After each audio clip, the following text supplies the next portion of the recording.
चला तर आज बघूया कुकरमध्ये फक्त 15 ते 20 मिनिटात तयार होणारी झटपट अशी पावभाजी. तर सर्वात अगोदर इथं मी कुकरच्या भांड्यामध्ये फ्लावर, वाटाणा, बटाटा आणि टोमॅटो हे सर्व बारीक चिरून 1 ग्लास पाणी घालून कुकरमध्ये याला 5 ते 6 शिट्ट्या काढून घेतलेल्या आहेत.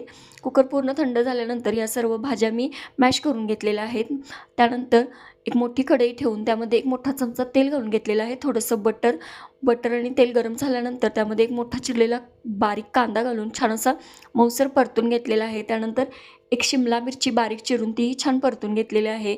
1 चमचा हळद, थोडासा पावभाजी मसाला, त्यानंतर 1 चमचा धने पावडर, 1 चमचा जिरे पावडर, 1 चमचा गरम मसाला, थोडंसं लाल तिखट हे सर्व घालून छान असं तेल सुटेपर्यंत परतून घेतलेलं आहे. जी मॅश केलेली भाजी होत्या त्याही घालून त्या एक 2 ते 3 मिनिटं त्यामध्ये छान अशा परतून घेतलेल्या आहेत. त्यानंतर पॅनमध्ये थोडंसं पावभाजी जी तयार आहे ती घालून मस्त असं त्यावरती